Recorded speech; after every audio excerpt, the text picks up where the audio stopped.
and welcome to this week's episode of Beyond This, the podcast that talks grounded spirituality for everyday use. And that's part of the topic for this week's podcast. If we haven't met before, my name is Matilda. I am a professional psychic medium based here in Australia. Have I always been a psychic medium? There's two answers to that. Yes, I've always had this ability. Have I always used it? No. Before I worked professionally as a psychic medium, many people actually don't know this. I worked as an economist, as a behavioral economist. I have a PhD from LSE, and I used my intuitive ability, my guidance ability within my job. I worked in communications in several levels of government, right the way up to assistant director of a federal government agency. Not a lot of people know that, and not a lot of people know that I have used my ability to do other work. And I want to talk about this because I'm going to say something that is really going to surprise you and maybe even piss a handful of people off, especially coming from a professional medium, somebody that connects people to their loved ones on a regular basis, somebody that uses her ability to speak to my guides, your guides, somebody who channels predictions. I cannot stand woo-woo spirituality. Not because I don't believe in the things it gestures towards. I do. More than most people. And I've spent decades building a practice on it. But because the version of spirituality that gets sold, the version of spirituality that actually gets attention, I find genuinely troubling. It disempowers people. It takes something that is yours, something you were born with, something that is as natural to you as breathing, and it wraps it in mystery and gatekeeping. And the implication that some people have access to it and some people simply don't, and that is what sells. It's like you're waiting for someone to sell you the key to something you already have the ability to do. That is not spirituality. That is a business model built in, keeping you small. Today, I want to talk about what's actually true, about the difference between what I do and what you can do, about where psychic and intuitive ability actually lives, which is in you. It has always been in you. And about how you can use it not to channel the cosmos, but to get better at your job, make clearer decisions, and walk through your life with confidence.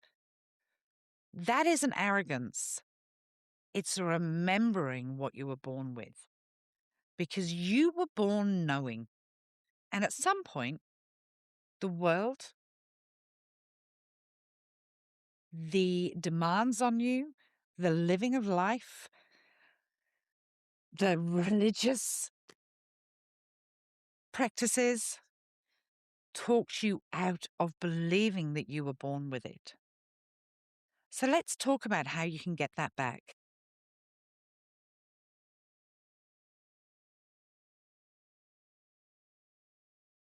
Let's talk about what I mean when I say woo-woo, because I'm not using it as a catch-all dismissal.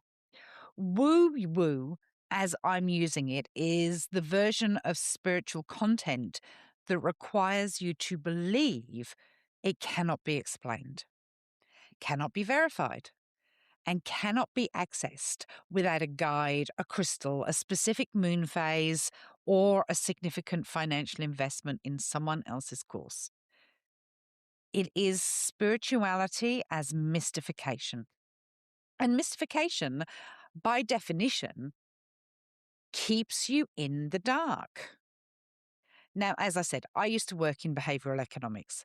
I came into this work through evidence and rigor, not through incense and feeling. And what that background taught me, what I have never been able to unknow, is that when you cannot verify something, when it can never be tested or confirmed or challenged, it is not empowering you. It is making you dependent. The spiritual industry has a significant problem with this. And I say that as someone who is part of that industry, who has built a career on it, who believes deeply, very, very deeply in what I do. I say it because I think the people who are doing this work, honestly, have a responsibility to name it. When a practitioner tells you that spiritual ability is rare, that it requires years of devoted practice to even access, that you should leave the knowing to the people who have been called. They are, whether they intend to or not, taking something away from you. They are taking your own knowing away from you and charging you to get it back. I will not do that. It is not who I am, and it is not how I work. I want to make a clear distinction, first of all, because I think that it matters, and I think it often gets muddled up. What I do is not what you do, and that's okay. There is a difference between receiving messages from your own loved ones and being a medium who delivers messages for other people. Most people in quiet moments, in grief, in stillness that follows loss, receive something. Is it a sense of presence, a dream that feels different from other dreams, a thought that arrives fully formed and doesn't feel like it came from themselves, a moment where they just knew something they couldn't have known? That is real. I believe it is real. I have seen the evidence of it too many times to dismiss it. But receiving messages from your own loved one is not the same as being able to sit across from a stranger, connect with their loved ones on the other side, and bring back specific, verifiable, evidential information that the person in front of you can confirm. That is a distinct ability. And yes, I am predisposed to it. It is what I was built for. It is what I have trained for. And it is what I do professionally. Not everyone is built for that.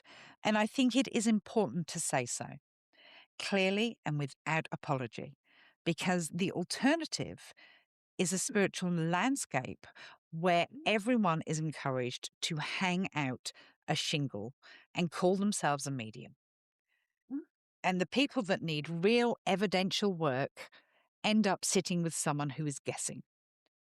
So I am not saying everyone can do what I do. What I am saying is that what I do is the far end of the spectrum. And the rest of that spectrum, the intuitive, instinctive, knowing part of human experience, belongs to everyone. Every single one of you. Here's what I want you to understand about psychic and intuitive ability. It is not supernatural. It is not reserved for the sensitive, the gifted, the chosen, the trained. It is a capacity of the human nervous system. It is the part of you that processes information faster than your conscious mind can articulate. It is the part that knows before it knows why it knows. You had it as a child. All children do. Children are extraordinarily intuitive readers of emotion, of atmosphere, of safety, of threat. They walk into a room and feel it before they understand it. They know when something is wrong before anyone has said a word. And then the world happens. Education, logic happens, the cultural message that knowing must be justified, that instinct must be explained, that you cannot trust what you cannot prove. That happens. And slowly, the volume on that original knowing gets turned down. You didn't lose it, you learned to ignore it. The work is not learning something new. The work is remembering something old. That is a fundamentally different proposition. And I think it is the more honest one. Now, does it take time? Absolutely, yes. Does it take effort? Yes. Does it take willingness to sit with discomfort, to trust something before you have evidence for it, to be wrong sometimes, and right more often than you expect?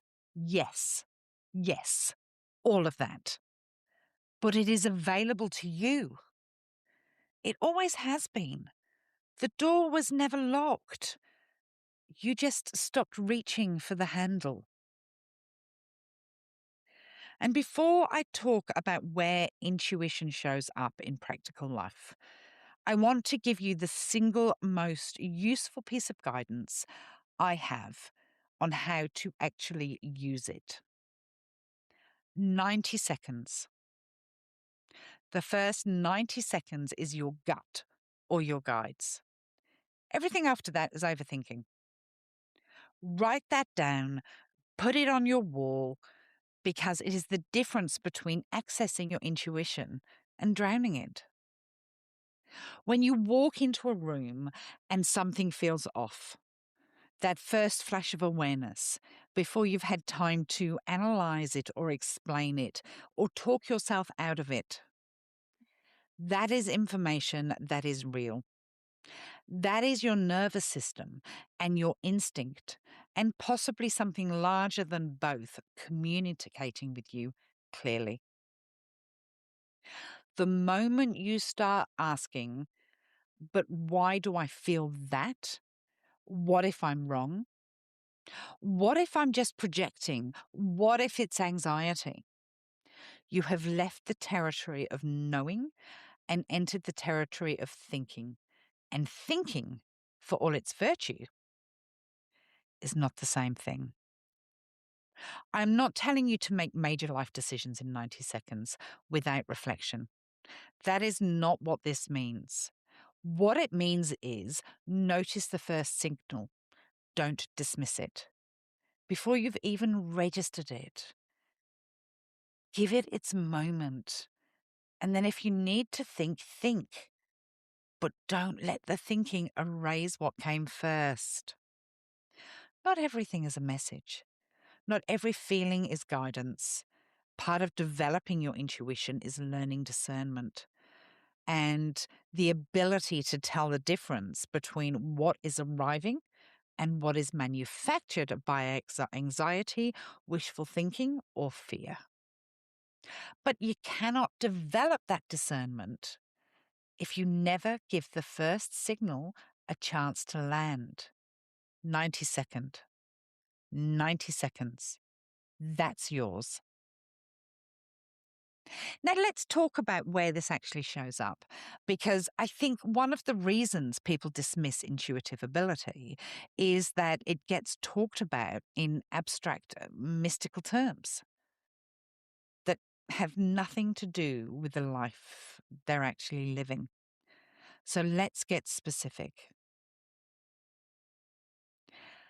There are different jobs in which your intuition can really help you. If you've ever interviewed someone who looked perfect on paper and something made you hesitate and you ignored that hesitation and hired them anyway, you know what I'm talking about. The CV was right. The references checked out. The interview went well and something in you said, not quite. That something is information. Equally, if you have ever met someone who didn't tick every box and known immediately that they were right for the role, not because you could justify it, but because something landed, that is also information. Intuition in hiring is not about ignoring due diligence. It is an additional layer of data, the kind that cannot be captured in a spreadsheet, but has an extraordinary track record when you learn to trust it. How many of you listening to this have had to go into negotiation over buying a house, a job role, anyone who negotiates for a living? And that includes more of us than we realize, because negotiation is not just for boardrooms. Knows that reading the room matters as much as reading the brief. Is this going to be straightforward, or is it going to take everything you have? Is the person across the table ready to close, or are they stalling? Is there something unsaid in this conversation that is more important than what's being said? Your intuition will answer those questions faster than your rational analysis will. Not instead of your analysis, alongside it. The two together are far more powerful than either alone. A good lawyer does something that is rarely discussed in terms of intuition, but probably should. They develop a feel for a case, not just for the evidence and the precedents and the research, though all of that matters enormously. But from something that runs underneath the facts, the instinct about which argument will land with this particular jury. The sense that a witness is telling a version of the truth rather than the whole of it. The feeling about which angle of defense will hold. That is not guesswork. It is pattern recognition at a level below conscious awareness. It is intuition operating in a professional context, doing serious work. If given you, I've given you specific examples, but I don't want you to leave thinking this is only for people who sit in boardrooms or courtrooms. It is for the parent who knows something is wrong with their child before the child has said a word. It is for the teacher who can feel which student is struggling beneath the surface of a composed exterior. It is for the person standing at a crossroads in their own life, choosing between two paths that look equivalent on paper, and knowing, really knowing, underneath all the noise, which one is theirs. We walk through life knowing, all of us. The question is whether we remember how to listen to it. I want to spend a moment on something that I think causes real confusion in the spiritual space, and that genuine I've watched do genuine harm. Not everything is a message. The white feather you found on the path this morning might be guidance. It might also be a bird. Your dream about your mother might be a visitation. It might also be your own grief processing. The song that came on the radio at just the right moment might be a sign. But it might also be a coincidence. Part of developing genuine intuitive discernment is being able to hold both possibilities without collapsing into either one. The person who turns everything into a message becomes very disconnected from reality. And the person who turns nothing into a message loses access to something incredibly real. Here's the question I use. Does this information require me to do anything I wouldn't otherwise do? If the white feather makes you feel comforted and you carry on with your day, it has done what a good sign does. If the white feather is being used to justify a major decision you were already leaning towards for other reasons, stop. That's not guidance. That's the psyche using spiritual language to avoid accountability. Genuine intuitive hits tend to be calm, specific. They don't arrive with urgency or drama. They don't require you to upend your life to act on them. They tend to confirm something you already knew in a quiet part of yourself, rather than introducing something completely new. Anxiety masquerading as intuition is loud. It is urgent. It catastrophizes. It requires immediate action.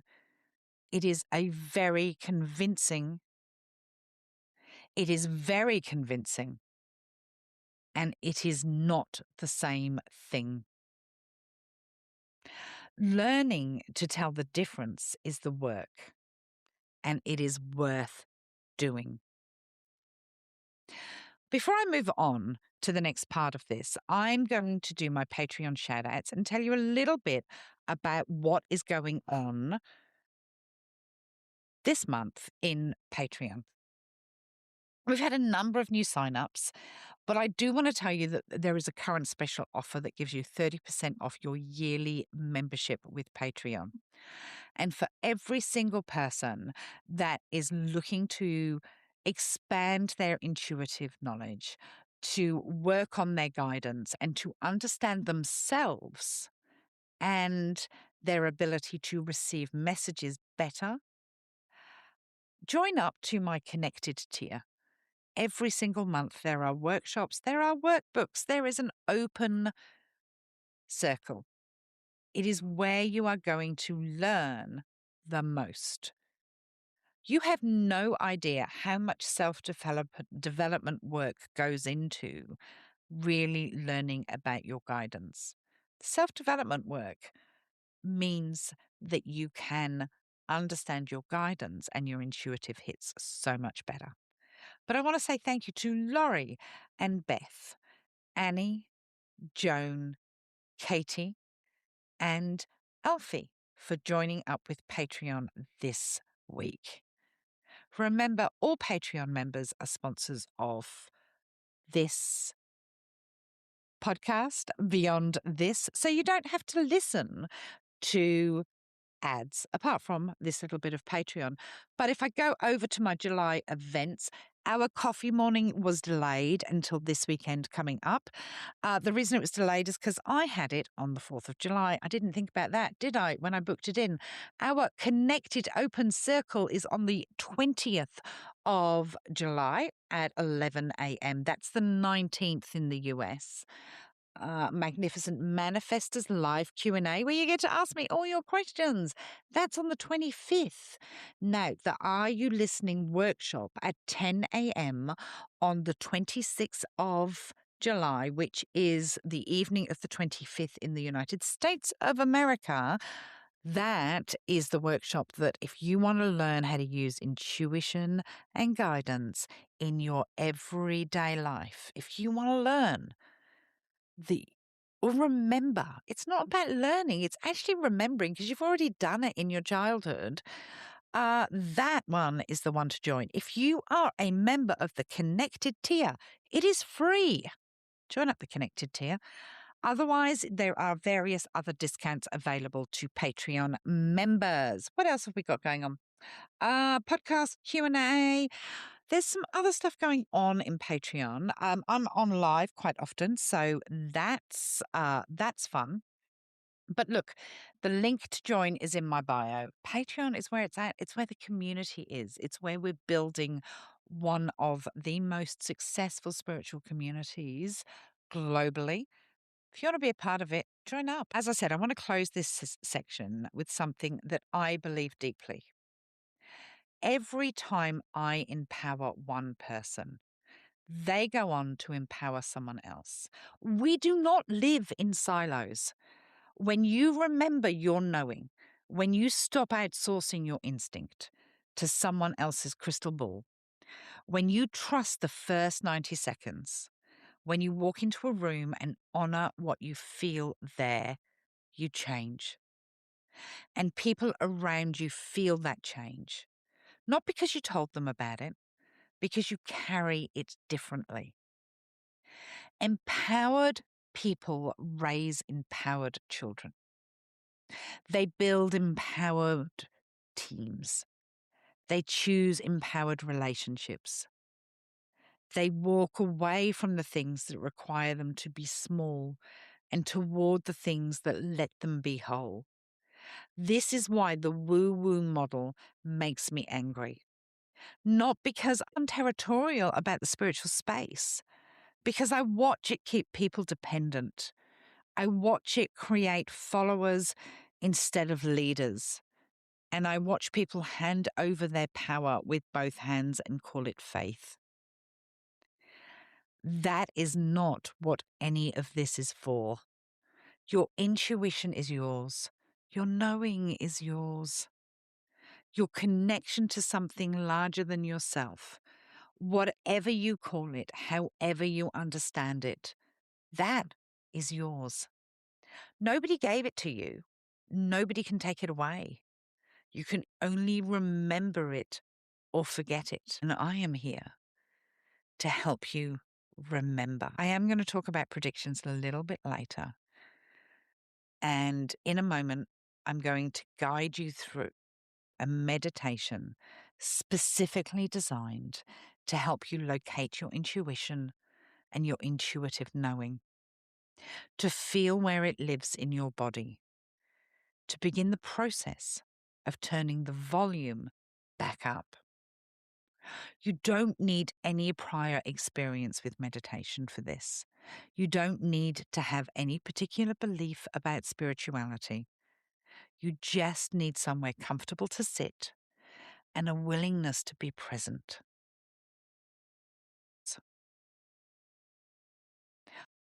If you're driving or need your full attention elsewhere, save this for later.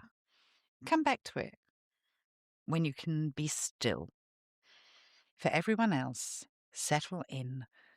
Let the weight of the day begin to drop. Take a slow breath in through your nose and hold just for a moment and release it fully through your mouth. And again, breathing in, letting your chest and belly rise, and breathing out, letting the tension in your shoulders begin to soften. Allow your body to become heavy. Let your hands relax. Let your jaw unclench. Let your feet feel the floor or the ground beneath you. Solid, real, present. You are here. You are safe. And there is nothing you need to do right now. I want you to bring your awareness to your stomach. Not your heart, not your head, your gut. That place just below your navel, at your center. Rest your attention there. Now, I want you to think of a moment. It could be recent or from years ago when you knew something before you could explain how you knew it. Maybe you walked into a situation and felt immediately that something was wrong. Maybe you met someone and knew within moments whether to trust them. Maybe you made a decision that didn't make logical sense and turned out to be exactly right. Maybe you thought of someone right before they called. You have had this experience. Everybody has. Find one. It doesn't have to be dramatic, just real. Bring it into your awareness. Let yourself be back in that moment briefly. Where did the knowing live in your body? Was it warmth? Was it expansion? A kind of settling? A certainty that arrived all at once? Or was it the opposite? A tightening, a resistance, something contracting to say, not this. Find the physical sensation of your own knowing. It is specific to you. It may not be what you expect. Whatever you found, this is your signal. That was your intuition. That is what intuition feels like in your body. Not someone else's. Not what a book told you. It is yours. Now, I want you to notice something. That feeling, wherever it lives, whatever it feels like, was always there. In every situation where you trusted it, and it was right. In every situation where you overrode it and later wished you hadn't. It was always there, waiting for you to pay attention to it. You were not born without it. You were born with it. Take a breath and let that settle. Now, I want you to bring something to mind that's going on in your life right now that you haven't decided on yet. A question that is open, a direction you haven't chosen, something you've been thinking about with your head, but perhaps haven't let yourself feel. You don't need to solve it right now. Just bring it into the room and ask from that place in your body where your knowing lives, not your head, ask your gut. What do you already know about this? Not what you hope, not what would be easiest, not what would make other people comfortable. What do you know? Whatever came, even if it was just a flicker, even if it was quiet, that is real. You don't have to act on it today, but don't dismiss it. Don't talk yourself out of it before you've even written it down. The first 90 seconds is your gut or your guides. Everything after that is you thinking, and thinking has its place, but it is not the same thing. Take a full deep breath in and let it go. Feel your body in the space around you, the weight of you, the solidity of you. You were born knowing. Everyone has the ability to connect with their guides. Everyone has the ability to use their intuition. Have we ever wondered why so many children know things before they're even told? You can start again right now. It is that simple and it is that available. When you're ready, take one more slow breath and gently bring your awareness back to the room. Wiggle your fingers, feel your feet, and when you feel safe, open your eyes. Let's talk about predictions because I know a lot of you tune in for those. I always said July was going to be spicy. This week, I think we're going to see a definite about Mitch McConnell. I said 2 weeks ago when he was first taken into hospital that he was either dead or brain dead. I think it's been confirmed that he is brain dead. We're going to get confirmation of that within the next 7 days. Today is July the 7th. So within the next 7 days, we're going to get confirmation of that. This is my prediction, what I see happening July, August time. Trump is going to do something heinous. He's going to do something really, really bad. I know he's already done bad stuff. This feels bang like decision, doing something really silly. Okay. So what I want to say about that is I feel like that is going to be going towards a decision to out him, a decision to push him out. Now, he may have a medical episode. I've always thought the middle of July was very relevant for him as far as a medical episode. I don't think he's long for this world, but timing is not something that I can give or I'm getting, to be fair. But I do think we are weeks away of him not being president anymore. And I've never come out and said that as bluntly as I've said it. I believe we are very, very close to him not being president anymore. I still think we may get the news that, President Trump has failed to wake up this morning or something similar to that. He may stroke out in the middle of the night.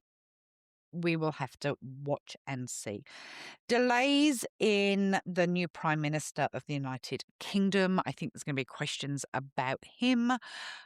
Whether UK hit it going into another heat wave. I did warn you about that. I think we're going to see a headline that reads record deaths due to heat. And that could be across Europe. Now, I know Mount Etna took off, but I am seeing another volcano in Italy, might be dormant, semi-dormant.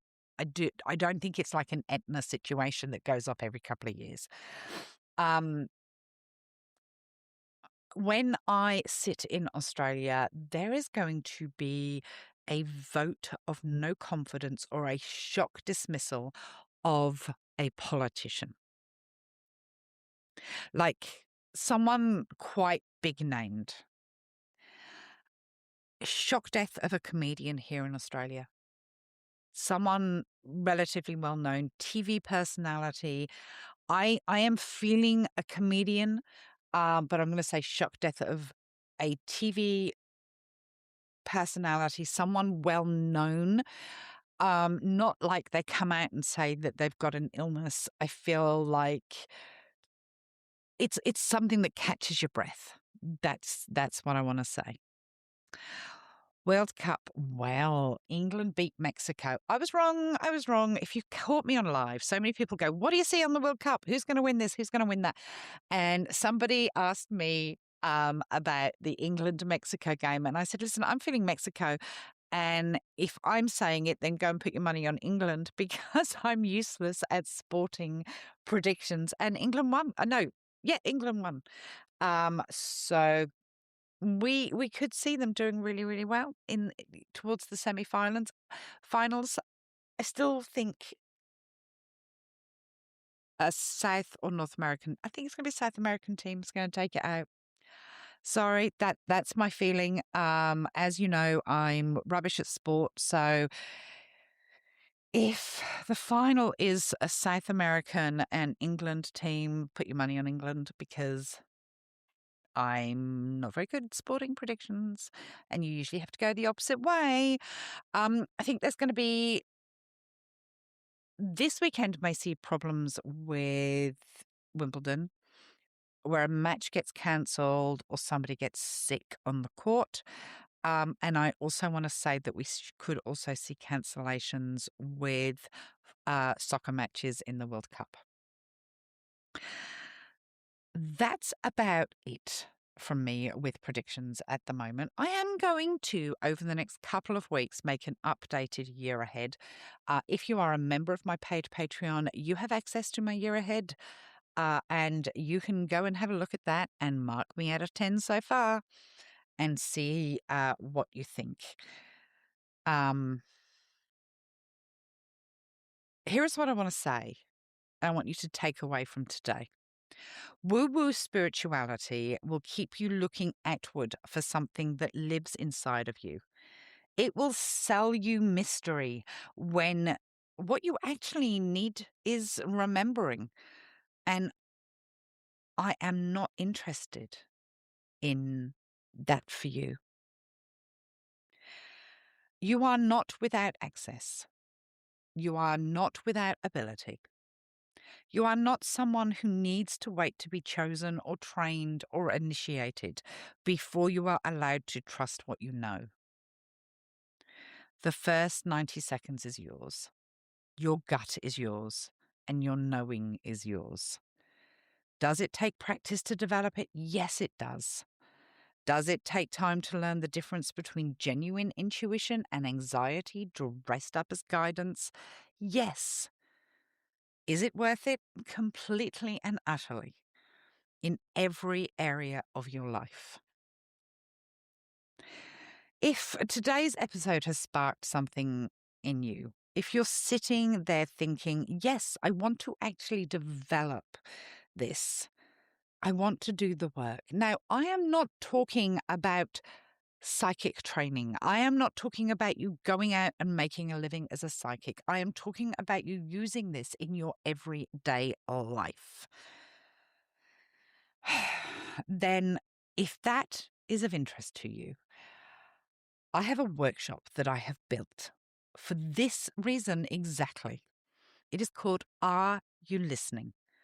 Not for people who want to become mediums, but for people who want to come home to their own knowing, who want to use their intuition not as a party trick, but as a serious tool for their work, their relationships, and their lives. The link is in the show notes, and I would love to see you there. There are discounts for paid Patreon members, and it is free if you are a connected tier member. And in the meantime, trust the first 90 seconds. Honor what you felt before you started thinking, and remember, every time one person walks back into their power, they take someone else with them. We do not live in silos. For all the information about today's episode, my future events, my future workshops, my live mediumship events, you can find that all in the show notes for today's episode. If today has resonated with you, please share. Please Follow me on whatever platform you choose to listen. As the more people that follow or leave reviews, the more the word gets out there. This isn't about handing your power over to spiritual practitioners. This is about regaining your knowledge. You've never forgotten. I'll see you next week. Take care.